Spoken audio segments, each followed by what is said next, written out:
안녕하세요. 주말에도 큐티를 합시다. 전주지구 간사 황예희입니다. 계속 스가랴 말씀을 묵상하고 있는데요. 스가랴의 앞부분에는 8가지 환상이 나타납니다. 스가랴 선지자가 경험한 8가지 환상 중 오늘 본문은 6번째, 7번째 환상이 기록되어 있습니다. 6번째 환상은 날아가는 두루마리 환상이고 7번째 환상은 에바 안의 여인 환상입니다. 말이 생소해서 조금은 상상이 되지 않을 수 있습니다. 머릿속에 그림을 그려가면서 함께 오늘 환상을 살펴봅시다. 먼저 앞전 5가지 환상을 살펴보겠습니다. 이것들은 성전 재건과 관련된 축복과 예언의 말씀이었습니다.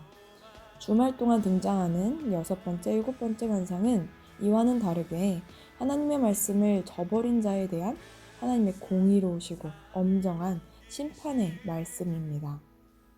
그러면 먼저 등장한 6번째 환상을 살펴보겠습니다. 날아가는 두루마리 환상에서 두루마리는 무엇을 의미할까요? 가죽 두루마리에 기록된 하나님의 율법책을 가리킵니다. 하나님의 율법책이 날아다니다가 집집마다 쏙쏙 들어갑니다. 들어가는 집마다 도둑질과 거짓 맹세를 함으로써 저주를 받습니다. 도둑질은 10계명의 5에서 10계명에 나타난 죄, 곧 인간에 대한 죄악을 대표합니다. 사실상 탐심이 인간 간에 발생하는 죄의 원천이라 볼 수 있기에 이렇게 표현하고 있습니다. 거짓 맹세는 10계명의 1에서 4계명에 나타난 죄, 곧 하나님에 대한 죄악을 대표합니다.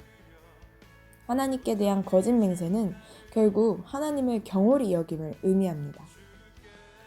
율법의 어느 하나의 요구라도 지키지 않는 자는 반드시 그 대가를 치르게 되리란 말씀입니다. 두루마리가 집마다 들어가 심판하는 장면은 구약의 한 장면이 오버랩되어 떠오릅니다. 무엇이죠?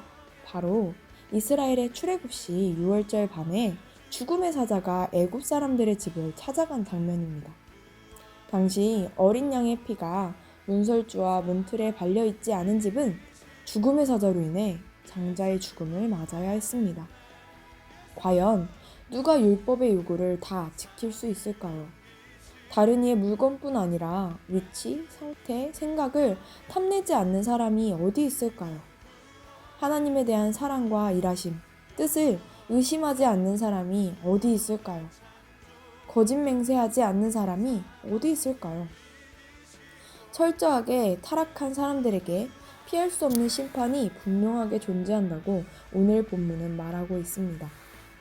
다음으로 천사의 환기 아래에서 스가랴는 정신을 차리고 7번째 환상을 바라봅니다. 7번째 환상인 에바 속의 여인 환상에서 에바가 등장합니다. 에바는 이스라엘 백성들이 곡식 양을 측정할 때 사용하는 도구입니다. 우리나라로 치면 말이나 돼 같은 역할의 도구라고 볼 수 있습니다. 1에바는 약 22에서 24리터에 해당됩니다. 이스라엘 백성들은 에바의 크기를 종종 규정보다 더 작게 제작해서 부당한 이득을 취했습니다. 그런 의미로 볼 때 에바를 설명하는 천사의 말에 주목할 필요가 있습니다. 천사는 온 땅에서 그들의 모양이 에바와 같다고 말합니다. 여기서 천사가 가리키는 그들 누굴까요? 바로 3, 4절에 언급된 도둑질하는 자, 거짓 맹세를 하는 자들을 가리킵니다. 에바 같다는 말은 도둑질, 거짓 맹세를 한다는 의미입니다.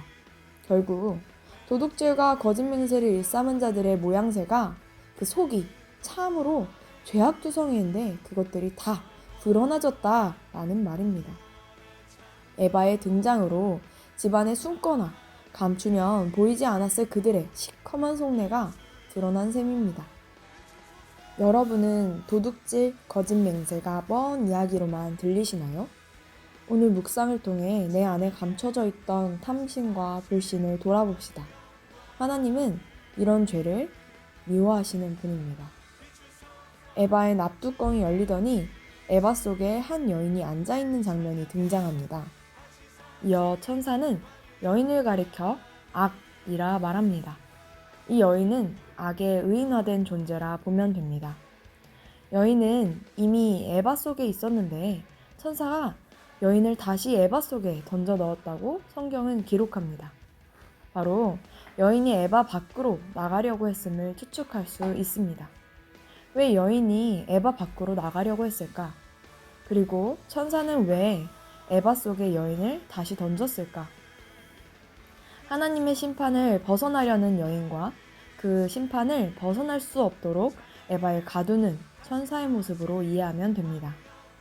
죄에 대한 하나님의 심판은 누구도 어떠한 방법으로도 벗어날 수 없습니다. 하나님은 철저하게 공의로우신 분이십니다. 죄에 눈을 감으시는 분이 아니라 반드시 해결하시는 분이십니다. 다음으론 새로운 환상은 아니지만 이전 환상에 이어서 펼쳐지는 새로운 상황이 등장합니다. 에바에서 새로운 두 여인이 나타납니다. 이 두 여인은 날 수 있는 날개가 있습니다. 그 날개로 죄를 상징하는 에바를 다른 곳으로 옮깁니다. 시날 땅까지 옮기는데 시날 땅은 노아의 홍수 사건 후에 사람들이 하나님께 반역을 꾀하며 바벨탑을 쌓은 곳입니다. 죄를 상징하는 에바를 죄가 꽉 찬 곳으로 옮긴다는 것은 하나님께서 죄를 그대로 두시지 않겠다는 의미입니다. 바벨탑 심판과 같이 반드시 심판하실 거라는 의지가 이 말씀 속에 담겨 있습니다. 시날 땅에 가서 에바와 에바 속 여인을 위한 집을 짓고 머물게 하겠다고 11절에 기록되어 있습니다. 이 집은 죄악의 세력이 심판을 받는 장소입니다. 하나님의 심판의 확실함이 이전 대목에서 드러났다면 이번 구절에서는 영원함을 드러내고 있습니다. 하나님께서 죄악들을 위해 마련한 집 또한 영원합니다. 그곳은 영원한 죽음이 있는 곳입니다. 예수님의 하신 일은 어떤 것입니까? 단순히 성도의 교통사고 같은 죄의 실수를 막아준 것입니까? 성도의 도둑질과 악행을 눈감아준 정도입니까? 오늘 본문을 묵상하면 묵상할수록 에바와 에바 속 여인, 두루마리 심판을 받는 집안의 사람들이 내 얘기라는 것을 깨달을 수 있을 겁니다. 예수님께서 하신 일은 죄를 미워하시는 하나님 앞에서 그 죄에 대한 심판을 대신 받으신 일입니다. 영원한 죽음, 피할 수 없는 심판을 대신 해결하신 일입니다. 성도들은 예수님께서 마련하신 하늘처소에 반드시 가게 됩니다. 하늘처소에 가기를 여러분은 얼마나 소망하십니까?